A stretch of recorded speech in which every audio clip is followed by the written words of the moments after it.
Call the Honourable Member for Hunter. And I thank you, Mr Deputy Speaker, and I join with the member for Menzies in paying tribute to the soldier he just named, but also to our first responders, and acknowledge his outstanding service to this House over a 30-year period and wish him the best after the next election.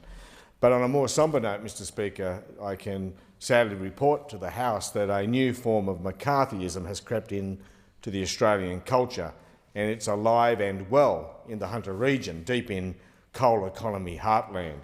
This 21st century version of the Cold War doctrine has been on display at our local university, where a quite extraordinary, misleading, ideological and shrill campaign has resulted in former Deputy Prime Minister Mark Vaile's decision to decline the offer of the position of Chancellor of the University of Newcastle. During the Cold War, Mr Deputy Speaker, people found themselves blacklisted on suspicion they were supporters of or sympathised with the Communist Party. Suffice to say, many on the blacklist appeared without cause and suffered greatly as a result. Many lost their jobs or were discriminated against in the workforce. In Australia today, the blacklist is not so shadowy. Mark Vaile's listing has been very public.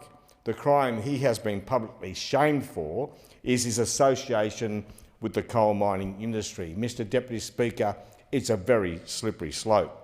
Together, today, the excessive progressives target those associated with the coal industry, but no doubt tomorrow it will be anyone associated with the oil, gas and fuel refining industries. What's next? The meat processing industry? The steel manufacturing sector? Will the blacklist extend to those who invest in or work in the energy-intensive aluminium smelters, or will the wool industry, which regularly cops it from animal welfare grips?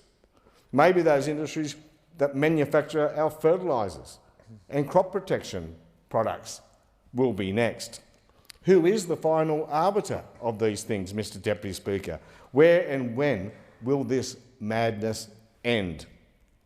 Now, the world is moving rapidly towards a lower carbon economy.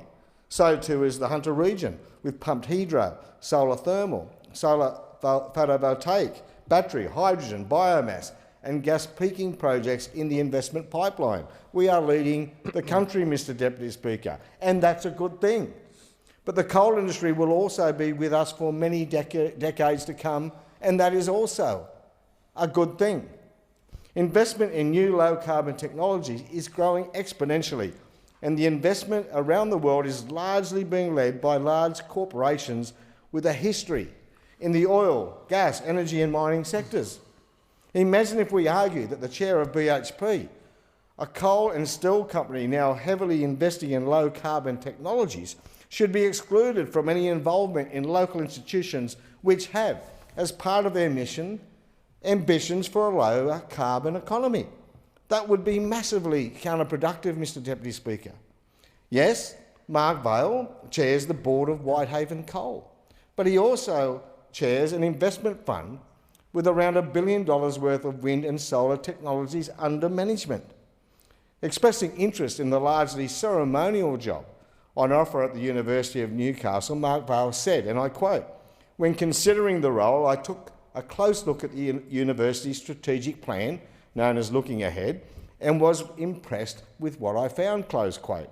He went on to say, I quote again, "I am excited by the role I can play in helping the university deliver on its commitment to become carbon neutral by 2025.